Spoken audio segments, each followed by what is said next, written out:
नमस्कार, मैं हूं सिद्धार्थ प्रकाश। न हाथ आया न ही मुंह का निवाला बना। बिहार की सियासत में बड़े बड़े वादे करने वाले पीके का हाल इस उपचुनाव में क्या हुआ, वो जानकर आप हैरान रह जाएंगे। 4 सीटें, बड़े बड़े दावे और नतीजा। पीके के लिए ये उपचुनाव किसी सपने की ऐसी तैसी जैसा साबित हुआ। तो चलिए जानते हैं कि बिहार के इस चुनावी अखाड़े में प्रशांत किशोर की जनसुराज का क्या हाल हुआ। पहले तो समझ लीजिए कि ये कहानी सिर्फ सीटों की नहीं, बल्कि पीके यानी प्रशांत किशोर के उस बड़े सपने की है जिसमें उन्होंने कहा था हम बिहार को बदल कर रख देंगे। 2 अक्टूबर को उन्होंने अपनी पार्टी जनसुराज लॉन्च की और सालों की पदयात्रा के बाद दावा किया कि 2025 में बिहार में उनकी सरकार बनेगी। लेकिन उपचुनाव का हाल देखकर तो यही कहेंगे कि पहले उपचुनाव संभाल लीजिए, 2025 तो दूर की कौड़ी है। तरारी की लड़ाई थी बीजेपी के विशाल प्रशांत, सीपीआई माले के राजू यादव और जनसुराज की किरण सिंह के बीच।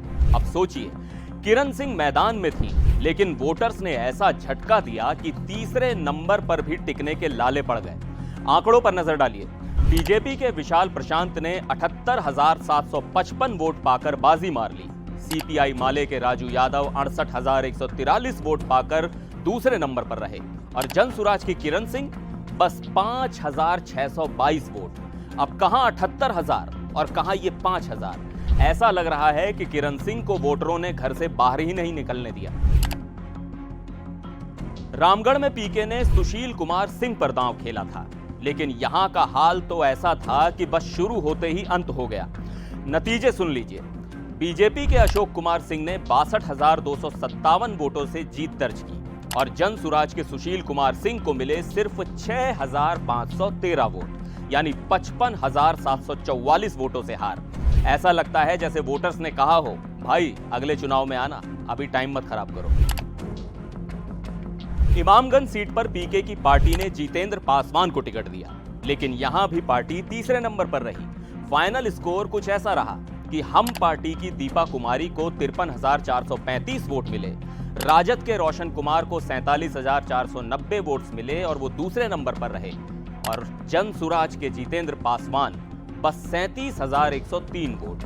दावा था बदलाव का, लेकिन वोटर्स ने साफ कह दिया कि पीके जी, बिहार की सियासत ऐसे नहीं बदलेगी। बेलागंज सीट पर पीके की पार्टी ने मोहम्मद अमजद को उतारा, लेकिन भाई यहां का हाल सुनकर तो ऐसा लगेगा कि ये उम्मीद सिर्फ नाम मात्र की थी। यहां नतीजे कुछ ऐसे रहे कि जदयू की मनोरमा देवी 73,334 वोटों से जीती। दूसरे नंबर पर राजद के विश्वनाथ कुमार रहे, उन्हें 51,943 वोट मिले और जनसुराज के मोहम्मद अमजद बस 17,285 वोट। मतलब साफ है, वोटरों ने पीके की पार्टी को न गंभीरता से लिया न उम्मीद से।